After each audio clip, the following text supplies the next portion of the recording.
Salut à tous, bienvenue pour ce dernier jour du Paléo. Florian, Oui. la forme? Déjà le dernier jour, ici on est au Cosmos, c'est donc l'endroit où on se repose, où on mange. Il y a Joël qui s'est commandé un petit jambon. Il y a un homme qui dort tout seul, perdu au milieu de la foule. Et comme vous l'avez dit, c'est déjà le dernier jour. Donc c'est l'heure du bilan avec Nasrat Latif. Salut tout le monde, 6e et dernier jour du Paléo Festival. La fatigue se fait un peu ressentir, vous allez voir un peu les petits yeux probablement, non seulement des journalistes, des bénévoles et bien sûr des responsables. On va d'ailleurs voir Jacques Monnier qui est le coordinateur de la programmation et Antoine Guénaud du quotidien de la Côte pour faire un bilan musical et général avec ces deux personnes.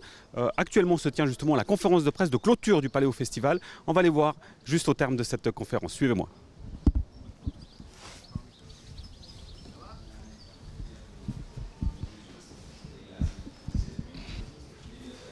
Et la conférence de presse qui vient de se terminer et mon invité Jacques Monnier qui est le seul en fait à prendre ses aises avec ce plateau mobile. Je suis bien heureux. Salut Jacques. Bonjour. Un premier point peut-être sur le concert d'ouverture des Red Hot Chili Peppers. Il y a eu pas mal d'avis contrastés dans la presse. Qu'est-ce que tu réponds à ces avis ? Moi, je suis très content de leur concert, qui était tout à fait honorable. Parfois, quand il y a trop d'attentes sur quelque chose, on est déçu. Je pense à des films dont on nous parle beaucoup et quand on va les voir, on a des attentes et on dit « Ah, c'était pas si bien que j'avais imaginé ». Mais pour moi, que je les ai vus plusieurs fois, c'était un concert tout à fait correct, honorable. Ils se sont vraiment donnés et je suis très satisfait. Aucune déception de ce côté-là. Deux petites anecdotes sur les différents concerts. Julien Doré d'abord. Certains s'étaient étonnés de le voir aux Arches et pas sur la grande scène. Il y a une explication, c'est lui qui l'a voulu. Oui, on lui avait proposé de démarrer la grande scène à 18h, donc en plein soleil. Et lui, il a préféré jouer sur une scène plus petite, à 22h30, pour pouvoir présenter tout son spectacle, son show avec les éclairages et tous les effets qui sont préparés pour ce show. Il avait vraiment envie de montrer son show complet et pas jouer en pleine lumière. Et la deuxième anecdote qui concerne Petit Biscuit, pour voir un peu les contraintes des programmateurs. Il est mineur, ça a eu des incidences. Oui, Petit Biscuit a 17 ans et demi, et on ne peut pas le faire jouer après minuit, parce qu'il y a une réglementation qui interdit aux mineurs de travailler après minuit. Donc voilà, on s'est mis d'accord. Moi, je pensais finir la soirée avec lui, on l'a avancé, il a joué à 22h.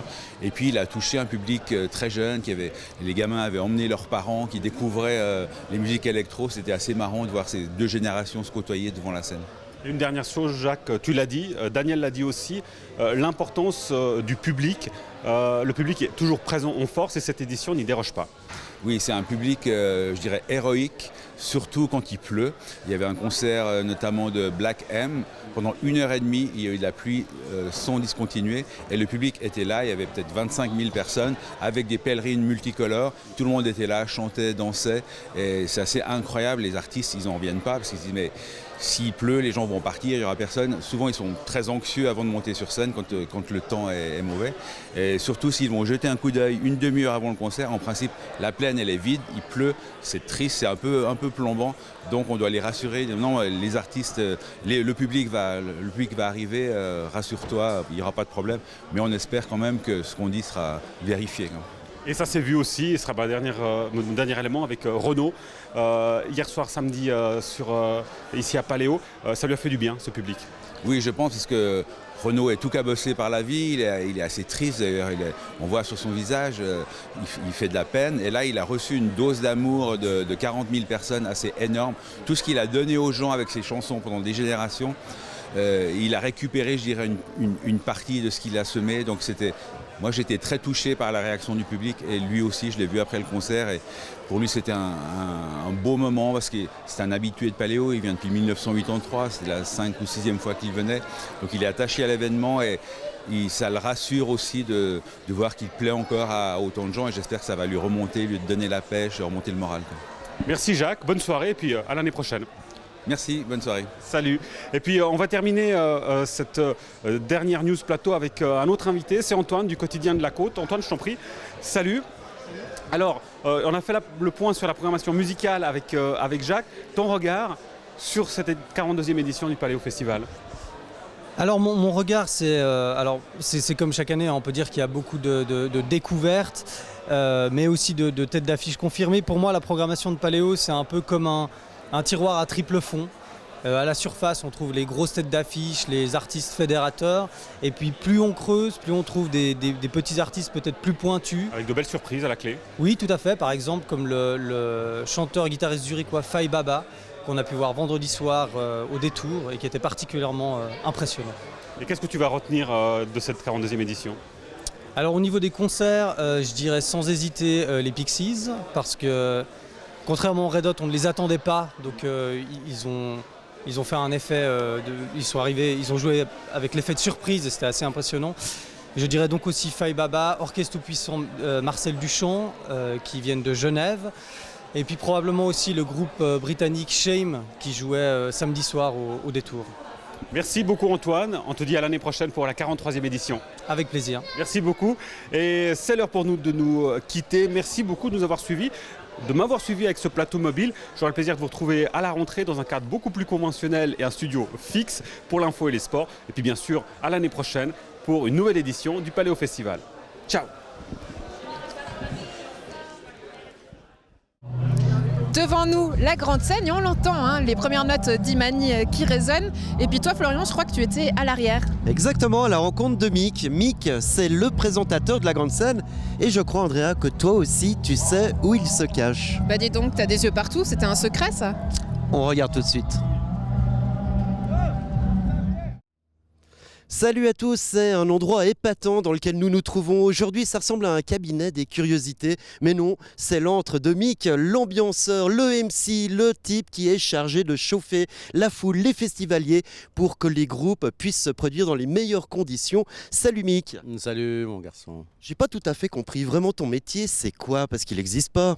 En fait, selon la description que tu as faite juste avant, ça correspond pas tout à fait. Parce que je me considère pas comme un chauffeur de foule, parce que le chauffeur de foule va attirer la foule, demander de venir, puis dire la phrase fameuse que jamais de ma vie je pourrais dire, c'est genre « faites du bruit ».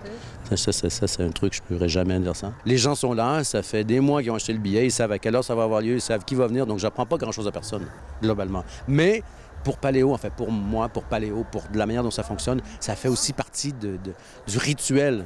Je pense que les gens s'attendent à avoir une... Ça lance le truc, tu es en train d'avoir du plaisir avec tes potes, tu prends une bière, tu parles, ça commence quand, tu sais pas, puis à un moment donné, à partir de l'instant où tu entends la voix de la présentatrice ou du présentateur, ça veut dire que tu as fini d'attendre, ça va commencer. Comment tu prépares ces interventions?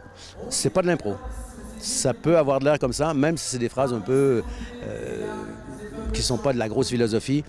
Tu peux pas, enfin moi je peux pas me pointer devant 30 000 personnes puis comme ça à la cool débarquer avec un truc qui est super génial. Alors par exemple, ce soir il y a qui et comment tu vas te préparer? Qu'est-ce que tu vas écrire? Les Mauvrini, je me suis plus préparé parce que eux c'est des vieux de la vieille, je dirais, et ça fait partie de la polyphonie corse, en fait, de la Corse, associée à la Corse. Donc là-dessus je vais en parler. Tu vas chanter? La polyphonie corse, c'est plusieurs personnes. Il y a aussi des trucs de base. Je veux dire, ce soir, il y a Renaud, il y a Christophe Maé, et puis il y a la météo. Ça a l'air de rien, mais c'est un élément hyper important. C'est que s'il fait beau, s'il fait chaud, tu vas là, tu dis « Waouh, on a du plaisir, on s'amuse ». Tu peux pas, quand il tombe des trompes d'eau sur la gueule des gens, tu peux pas dire « Ouais, il fait beau, on s'amuse ». Donc, il faut que tu adaptes un peu, il faut que tu aies de l'empathie pour les gens qui sont là, parce que tout le monde se prend des trompes de flotte sur la gueule, puis toi, tu es là, puis en fait, tu fais envie, mais en même temps, il faut que tu adaptes, donc ça s'adapte à la fin aussi. Puis en plus, tu as des costumes différents, si c'est le matin, si c'est le soir, suivant quel groupe. Ça dépend des artistes aussi. Je veux dire, l'occurrence, comme on en parle de ce soir, c'est Mauvrini, mais je veux dire, j'irai pas avec mon jeans tout déchiré, avec une chemise débralée, comme tu peux faire avec Michael Moore hier soir ou un truc comme ça. Là, il y a comme... ça va avec. Je veux dire, un look peut-être plus soft aussi sur Christophe Maé, c'est pas du gros rock'n'roll. Donc ça s'adapte. J'ai pas une panoplie de millions de trucs. Il y a même des vêtements que je mets 30 secondes par année dans ma garde-robe qui sont associés qu'à ici Paléo. Avec les groupes, comment tu t'entends? Est-ce qu'ils respectent ton travail? Tu disais les Red Hot, tu n'avais pas envie que tu les introduises. Est-ce que tu as des rapports privilégiés justement avec ces artistes? Plus c'est petit, plus tu as un contact avec les artistes. Mais globalement, c'est des entreprises qui viennent. Tu as des tourman, des production man, tu as toute une équipe technique qui entoure ces gens-là. Les artistes, eux, ils viennent faire leurs concerts. Ils payent, eux, des gens pour s'occuper de eux. Donc c'est pas avec eux que tu traites, tu traites avec... j'ai la chance de voir les artistes. Mais ils pourraient te dire c'est super, c'était nickel ce que tu as dit, c'est bien parti. Oui, ils peuvent par la suite le dire, mais je veux dire, dans la décision, dans la journée, avant les concerts, c'est pas avec les artistes que tu fais affaire. Tu peux croiser les artistes, mais c'est pas eux qui vont décider quoi que ce soit. Vous êtes plusieurs à faire ces annonces. Ben, on est un par scène. Enfin, il y a les arches, le dôme. Toi, t'es le top du chapeau. Je suis pas le top du chapeau, je suis le plus ancien. On Ah. dira-t-on comme ça. Combien d'années? Ici, à la Grande Scène, 15. Waouh! Mais auparavant, j'avais fait 6 ans au dôme. D'accord. Et puis alors, sur ces 21 années de bons et loyaux services, l'anecdote qui tue. Ça, c'est super cheap parce que j'en ai pas. Non, mais il y a plein de petites histoires qui sont même pas reliées à, je sais pas, des discussions clés avec Gad Elmaleh juste avant qu'il rentre sur scène, avec Kev Adams, une super belle rencontre avec Ben Harper dans les loges. Il y en a qui disent « Oh putain, tu vois tous les artistes, ça doit être super cool ». Oui, je les vois, mais bon, il reste... Comme tout le monde. Il reste qu'il y a un truc, non, mais il reste qu'il y a un truc qui est assez technique, il y a beaucoup de respect. Tu sais, je veux dire, je fais pas s'il y a un truc que je fais pas, moi, c'est demander des autographes, alors que je pourrais. Ou, tu sais, on se fait un selfie, tu sais, je veux dire... je sais pas. Ça, je me dis que j'ai un privilège qui est celui de faire ce que je fais, et puis que les choses sont comme ça, parce que c'est bien, et puis ça me tente pas d'aller au-delà de ça. En fait, ça fait partie de ce que c'est. Qui dit dernier jour dit aussi bilan. Le bilan pour Jojo, c'est parti. Alors Jojo, ce bilan, qu'est-ce qui s'est passé? Vous avez bu, vous avez mangé, vous avez conclu, votre famille est fière de vous. Ma famille est très fière de moi. Merci Joël, c'est maintenant l'heure du micro-trottoir avec Jojo. Alors Jojo, c'est quoi le programme aujourd'hui? Tu m'emmènes où? Aujourd'hui, on est devant la place, un endroit libre d'accès où tout le monde peut accéder, où il y a un peu à boire, à manger, où il y a de la musique. Et on va voir ce que c'est, on va demander à quelqu'un ce que c'est. Salut, comment ça va? Très bien, et toi? Bien, j'ai une petite question. Est-ce que tu sais ce que c'est cette place ici? C'est où on finit la soirée après Paléo, quoi, avant d'aller au camping pour dormir. Alors, on est déjà debout? Ah ouais, déjà, ouais, c'est bon. C'est tôt quand même, c'est quelle heure là? Et c'est pour... j'ai vu tes trucs. Je sais pas à quelle heure il est. Il est 1h du matin. Non, il est pas 1h du matin, il est 1h de l'après-midi. Hein. Allez, bonne soirée alors. Hein. Je peux essayer s'il te plaît? Merci, tu me lances la balle. Tu veux servir par le haut ou par le bas? On sert par le bas, c'est plus simple. On y va? Allez.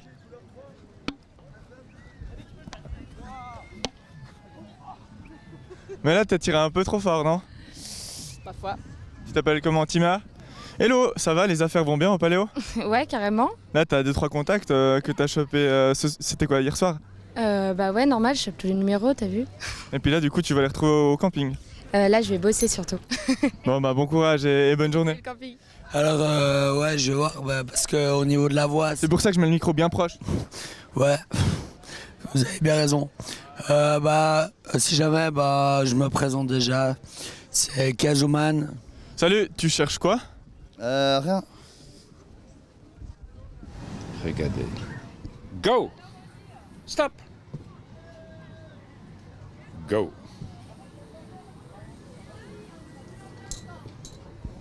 Waouh! Donc il comprend l'anglais? Oui, mais je l'apprends le français. Ah merde, j'ai pété une corde.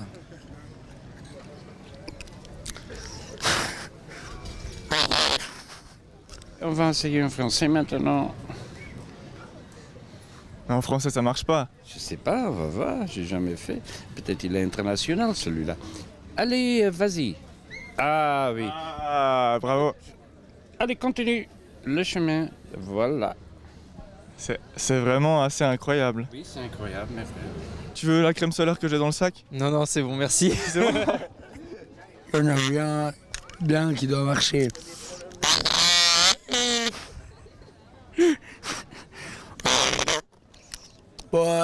Désolé pour cette prestation, ça fait quand même depuis lundi 24h sur 24. Normalement c'est beaucoup mieux. Et les mecs, ça chope un peu au Paléo? Pas trop, non. Pas beaucoup. C'est tendu. C'est chaud, hein. Bon allez, bonne chance pour la dernière soirée, là il faut y aller. Hein. Mais on y va, on démissionne. On déclare forfait. Combien de nuits ici et combien de filles ici? Oh là là, les filles on les compte plus, par contre une nuit quoi. Du coup il a fallu être... Ah donc gros succès quoi. Ouais ça va, hein. Ouais, c'est cool, il y a de quoi faire ici. Coucou, ça va les mecs, ils vous saoulent pas trop au Paléo? Un peu quand même. Mais c'est l'alcool qui saoule un peu plus. Oui. Bonne blague. Ouais, merci beaucoup. Bravo hein. On est enfin avec Daniel Rosla. Comment s'est passé ce paléo cette année? Alors, je suis né même année que lui. Oui, vous êtes Daniel Rosla, oui. Voilà. On est même signe chinois alors. Oui, je sais que chaque année, il y a plus de spectacles, plus d'océans. Voilà, donc il est très content de ce paléo cette année. On vous remercie. Merci beaucoup, Daniel Rosla. Très bien. Des jets d'eau, de la mousse, une thématique, un pour, un contre. Tiens. Du Rodolphe tout craché.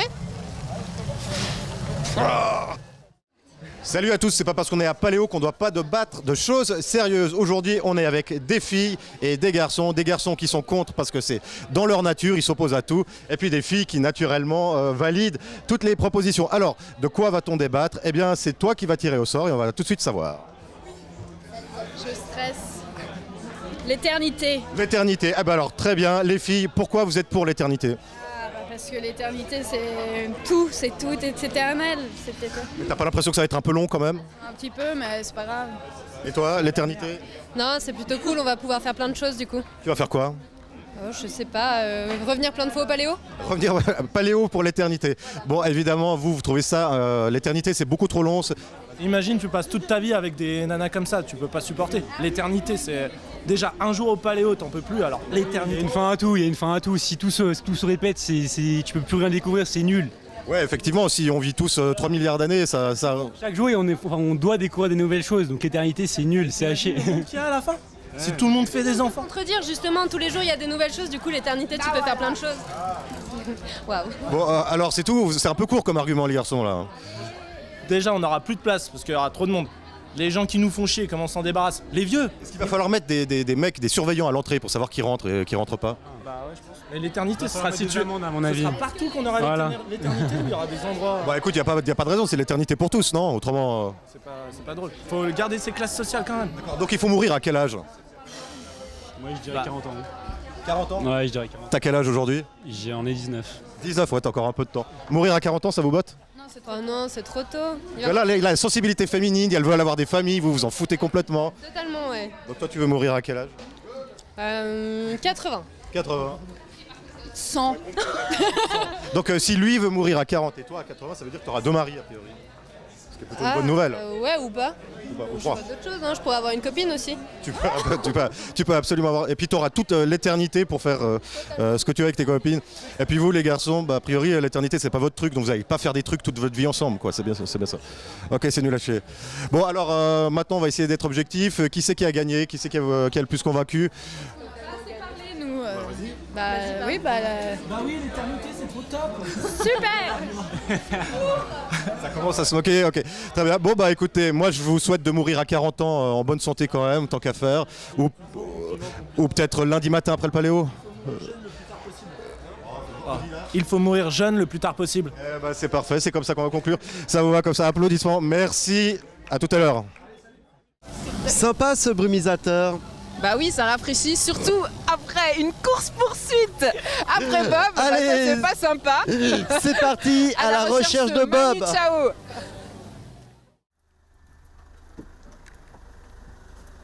Bonjour. Bonjour, voilà, on va pouvoir y aller. Ici, tout le monde l'appelle Bob, le runner, ou plutôt le voiturier. Comment ça va, Bob? Ça va bien. Dernier jour, dimanche matin, voilà. Dimanche matin, et très tôt, il est 8h quand même, c'est pas... il est 8h, on a démarré à 7h30, et puis voilà, ce matin c'est mon premier run. On va chercher des gens de Manu Chao. Et voilà, on va les prendre à l'hôtel et les amener sur la grande scène. C'est la bonne ambiance en plus, c'est bon boulet. Ouais, Manu Chao c'est cool. Maintenant, je sais pas qui on va chercher exactement, c'est 3 personnes, je pense pas que c'est lui-même. Donc ça doit être soit 3 techniciens à cette heure-ci qui viennent déjà sur scène faire des repérages, de la mise en place. Ou alors, je sais pas, j'imagine que c'est 3 gars de son équipe plutôt technique. Bon, les chauffeurs Julius. Comment ça se passe tes journées? Est-ce que tu peux un peu nous raconter comment elles se déroulent? On a des shifts, donc on a des horaires qui se décalent en fait. Là maintenant depuis mardi matin tôt, on est H24, ça veut dire qu'on couvre le festival en entier. On est, je crois, une équipe d'environ 60 personnes. On a différents groupes, ça fera 7 groupes de 5 à 6 chauffeurs. C'est 7, pas 5. 7. Nickel. Il y a des demandes qui sont prévues longtemps à l'avance, où les groupes savent qu'ils vont venir à telle heure. Ils vont arriver par exemple à l'aéroport avec tel vol à telle heure et on les emmène à l'hôtel ou sur la grande scène. Et puis il y a plein de choses qui arrivent à la dernière minute. Par exemple, les tourbus. Et toi, dans ton bus, qu'est-ce que tu prépares, Bob? Est-ce qu'il y a des petits cadeaux, gadgets à mettre dans le bus? Il n'y a pas tellement de gadgets. On a un gadget qui est là pour la nuit avec une loupiote qui clignote pour qu'on nous laisse passer les contrôles de sécurité, les barrages routiers. Mais sinon, en général, ce qu'on essaye de faire, c'est quand on va, enfin ce qu'on fait tout le temps d'ailleurs, c'est quand on va chercher des gens à la gare ou à l'aéroport, on prend toujours des boissons fraîches et on offre des boissons fraîches aux gens qui viennent d'arriver. De l'eau? Pas seulement, hein. De l'eau. Allez, ça reste entre nous. De l'eau. J'imagine que ça fait un petit bout de temps que toi tu es voiturier, tu me corriges si je dis faux. C'est ma 10e année. 10e année, donc qui est-ce que tu as la chance d'avoir dans ton bus? Bon, il y a plein de groupes super sympas, il y a plein de petits artistes aussi qui sont absolument géniaux. Un bon souvenir, c'était Pink quand même. J'ai transporté Pink, c'était assez rigolo, quoi. Ça s'est passé comment dans le bus? Alors en fait, j'étais la chercher à son tourbus et ce qu'il y avait de très drôle, c'est qu'on m'avait annoncé 2 personnes, donc j'étais avec la limousine et ils l'ont d'abord fait rentrer dans ma voiture et on a attendu un moment, puis je lui ai dit bonjour, machin, etc. Bienvenue au Paléo, comme on fait d'habitude. Et puis au bout d'un moment, je lui ai dit mais il n'y a pas 2 personnes qui doivent venir. Puis elle m'a dit ah si, il y a Tony, mon manager, qui vient. Puis j'ai dit ah bien, ok. Puis elle me dit mais comment ça bien? Ça t'aurait pas plu juste un petit tour que les 2? Donc là j'étais vraiment pris de court. C'était très très drôle et puis voilà. Voilà.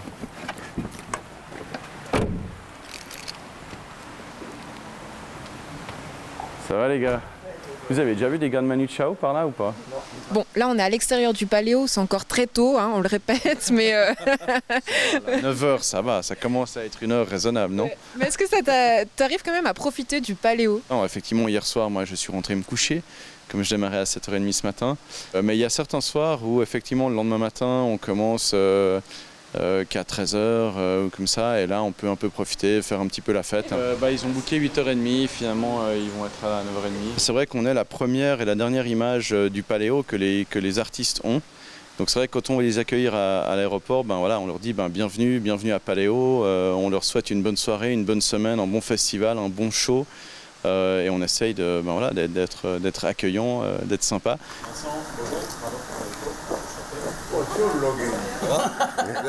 Salut Florian. Tout ça de manière professionnelle alors que à l'origine c'est pas ton métier, voiturier. Non, c'est pas mon métier, mais on essaye, comme tous les bénévoles du festival, hein, on est je crois plus de 4000 bénévoles.